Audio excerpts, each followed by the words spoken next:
Today's show is about the power of clearing your mind. So now we're back with the next step of our season-long Blueprint for Balance series. My next guest has discovered a trick that's scientifically proven to use your body to control your mind. And the benefits, it can help you achieve your goals and even be more successful. She's sharing her secret with you today. So please welcome social psychologist and Harvard professor, Amy Cuddy. Now, Amy never expected to be a superstar in this, but you did a TED Talk at 28 million of you watching it now. It's a lot, including my wife numerous times. We probably have accounted for half the views.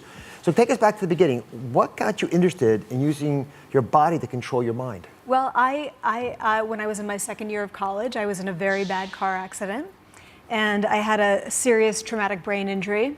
So I woke up in a hospital, and I was told that I probably wouldn't finish college and that I needed to figure out something else to do. They said you'll be high functioning. But I had always identified with being smart, and so being told you're no longer smart, which is in essence what they were telling me, made me feel utterly powerless. It took me 4 extra years to finish college, 4 years later than my classmates. Eventually, miraculously, I ended up in a doctoral program at Princeton, and I spent 5 years feeling like an imposter, feeling like I really didn't belong there, wanting no one to know about the head injury. The end of the first year, I had to give a talk to my department, and I was so terrified to give this talk that I called my advisor, my wonderful advisor, and I said, I'm going to quit for my own emotional well-being so that I don't have to give this talk. And she said, no, you're not going to. I've invested a lot, and you have invested a lot. What you're going to do tomorrow is fake confidence. She said, you know what you're talking about. That's not the problem here. The problem is that you're afraid to share that. So you're going to fake it. And you're going to keep on doing that until you get to the point where you realize you can do this. So you're sort of going to fake it until you become it. And so that's what I did. She said, you'll also give every talk you're ever invited to give, because the more practice, the better. So if you can, give our audience, both here in the studio but at home, an exercise. Okay. Show them how today they can begin to use their body to change what their mind's feeling. All right, so first I want to ask you to think about a very high stress situation. So something that you approach with a sense of dread and fear, that you enact with a sense of distraction and anxiety, and that you leave with a sense of regret, like I didn't show them who I am. You want a do-over. So this could be a job interview, that is for many people. It could be a difficult conversation with your boss or with somebody you love. It could be a meeting with your child's teacher or a meeting with your child. Anything that you walk into with that sense of dread and you leave with that sense of regret. Now, how did you feel? What was your mindset? Was it confident? Probably not. It was probably nervous and stressed out. When you left, did you feel good? Probably not. Now I want to switch and have you think about what you're doing with your bodies right now. So don't adjust yet. Pay attention to how you're holding yourself. I know it's cold, but are you making yourself small? Are you collapsing? Or are you making yourself big and pulling your shoulders back in pride? That difference is enormously important to what's happening in your mind and to how you end up performing, and to ultimately your ability to be present in those stressful situations. And it will change not only how you perform, but also how you feel.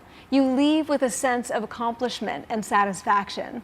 And the brilliance of this is if you're present in the moment, you actually are much more effective at what you do. So Amy had theories about how her body could affect the actual biology of her mind. But she didn't just stop there with the theory. She did scientific experiments to prove her theory. Up next, what she learned and a simple new technique that can help you right now get what you want. Stay with us. We are back with social psychologist Amy Cuddy. She's here to reveal the results of her groundbreaking research into how you can achieve true presence, be in the moment, literally, and reach your goals more effectively because of it. Now, she says it comes down to learning how to use your bodies to control your minds.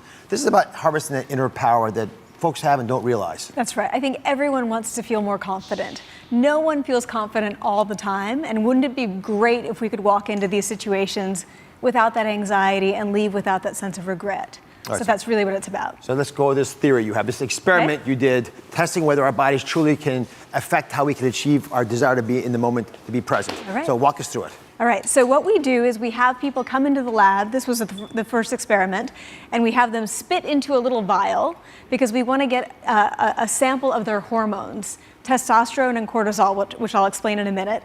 We then have them adopt either a low power pose, and I think we have some examples of those.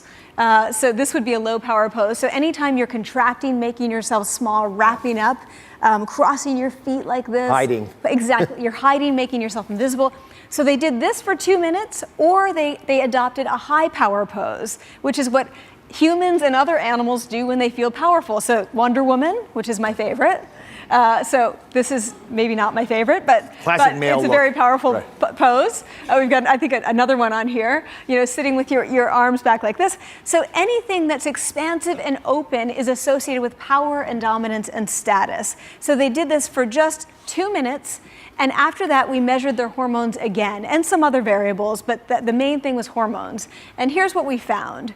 We found that just adopting a low power pose for 2 minutes led to a 10% decrease in testosterone, which is the assertiveness hormone, and a 17% increase in cortisol, which is the stress hormone.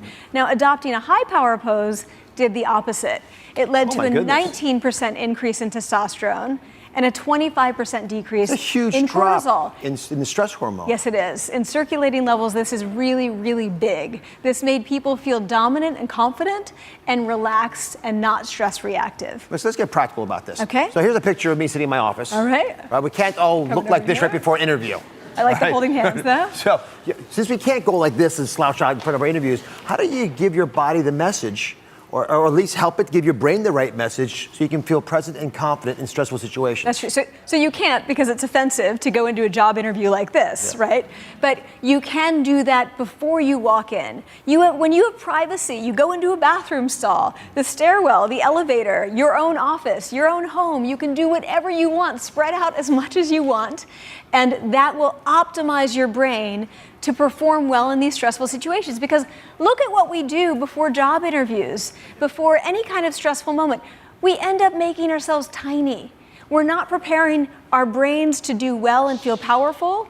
We're going over our notes, we're over-rehearsing, we're feeling stressed out, worrying about what might go wrong instead of just being in the moment. So what's the pose that everyone, please stand if you don't mind, do this with us. Give them all a pose. Everybody at home, just take 2 seconds to do this. Everybody up if you don't mind, I'm gonna help you to help yourself. All right. Give them one pose from all your research you think is maybe the best way to start the process. I think the best way, what do you do when you cross the finish line and you break through the ribbon and you win first place? Show me what you do.